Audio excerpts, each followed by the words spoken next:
We began this whole series in a desert.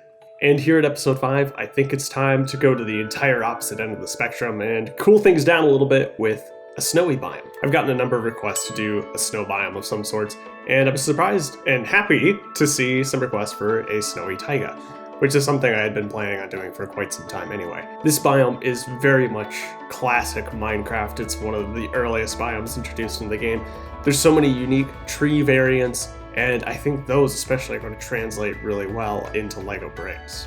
There's also a number of mobs and blocks that I get to introduce here in LEGO for the first time. Let's start building this thing.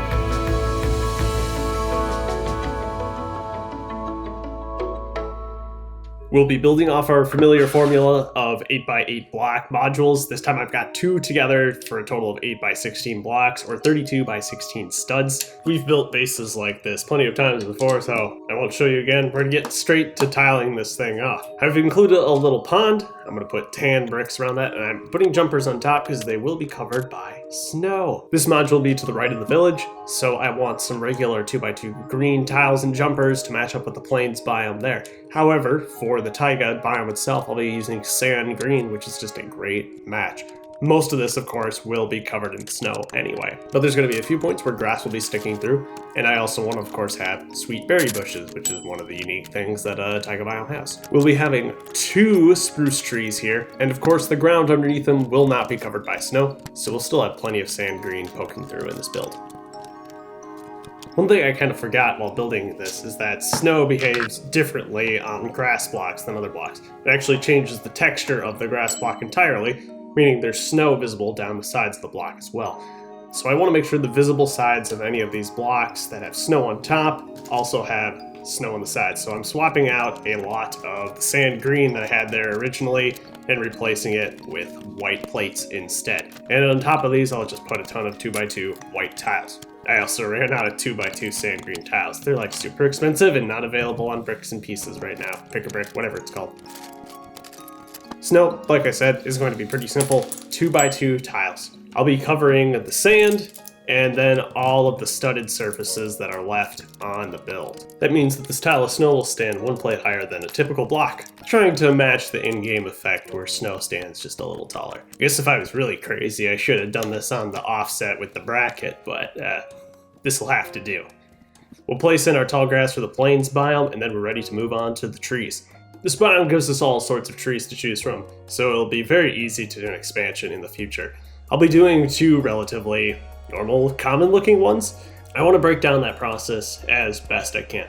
So for these, I will be leaving the anti-studs on the underside, as it will be pretty hard to see them anyway, because the gaps typically are only a block thick in between layers. Compare that to last episode's cave, where the idea was that you were actually going on the inside and looking up on the underside. And quite frankly, I don't expect myself or anyone else to be looking on the underside of these trees. And also the portfolio for dark green just isn't as diverse as regular green. When it comes to snow, snow only falls on the blocks that have completely open sky above them, so that will play a role in how we snow up this tree. For the leaves themselves, I'm actually using a technique that LEGO has employed in most of its LEGO Minecraft trees, and that's using a variety of opaque and transparent greens. So for here on this tree, we have dark green bricks and also trans green bricks.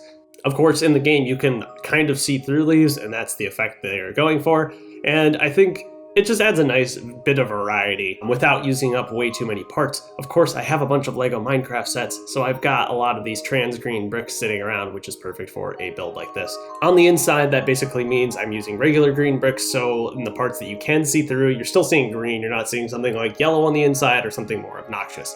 It all looks like a tree, and it's all the colors that it's supposed to be. For the trunk that you can see off to the side, I'm using dark brown for our spruce wood. That'll definitely come into play in future episodes, especially for that pillager outpost that I promise will come eventually. At this point, I can add another layer of snow as these blocks are exposed to open air. We're getting very close to the top of our tree, just a few more layers to go. These ones are really small. And this will be the larger of the 2 trees. This is probably one of the largest trees that you can actually find in a taiga biome. I ripped these, of course, straight out of the game. We're going for 100% accuracy, so of course that's the place it'll come from. For the sake of building, I had taken off that trunk, and it's a lot easier to build with that larger surface on the bottom. It would have been teetering all over the place. I'll make another smaller tree as well, using basically the same techniques I've employed here. In fact, this tree is pretty much just the top half of the larger tree that we made. That gives us 2 trees, fairly large trees, that will fill up the 16 by 8 block space we have very nicely. Alright, so now it's confession time. I had spruce trees in my older Minecraft mock as well, and I dropped them a lot, and you get something that looks like this. Yes, that's a dented Lego brick. It's very sad. I don't want that to happen again, so I'm going to build these into the terrain a little bit to give them an extra support on the sides so they are not, for any reason, going to fall over. Because these trees that I've made in particular are so low to the ground, it's an easy adjustment to make. And on top of that, it doesn't detract from the look of the module at all, as this is something that happens in the game as well. Having stable trees just makes me feel a lot better about this module already. Up next, we're going to make some sweet berry bushes. These have appeared in a set before, but I wanted to modify it a little bit to make them look more berry-like. In the Taiga Adventure set they appeared in, they look like rose bushes. What I really wanted to do here is bury the berry. Ooh, you get what I mean. That's what I did.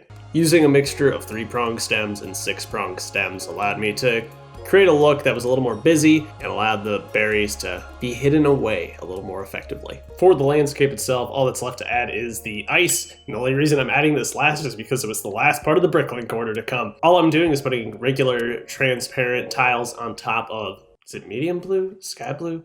There's so many blue colors. I'm legit looking it up right now. Okay, it is medium blue. I'm a genius. We need some mobs in this thing, and of course, we have to have the fox. The fox has been included in 2 sets up to date, the Fox Lodge and the Taiga Adventure. I know this mob has gotten a lot of hate in the past because it utilizes the same cat head mold, but honestly, I think it's perfectly fine for what it's trying to be. Another mob that I really wanted to add here was the Killer Rabbit, which was released in the Skull Arena a few years back. The mob is no longer in the game, but I mean, it's the closest thing we get to a white rabbit, and it's funny. Speaking of evil things, we'll also have Angry Dog, which is an exclusive to the Mountain Cave set, which is just a crazy set. Our doggo friend is a little upset because he's got his eyes on my favorite Taiga mob, which is the Stray. LEGO introduced the Stray in the Polar Igloo set. We've not seen him since, unfortunately, but wow, did they do a good job of this figure. He's got a unique fabric piece on his torso there, an exclusive head, and those skeleton pieces in relatively uncommon light bluish gray. And that gives us another completed module for our layout. This one will attach pretty seamlessly to the village side of the build. This thing is becoming way too big, but I must assure you that we're still far from done. If you seriously don't think I'm crazy enough to track all of your suggestions, you've misread me entirely, and I am doing exactly that. So please continue to leave suggestions down below. I do take them into account as I design my future modules. I also got a last-minute request to add some pumpkins, and so here they are.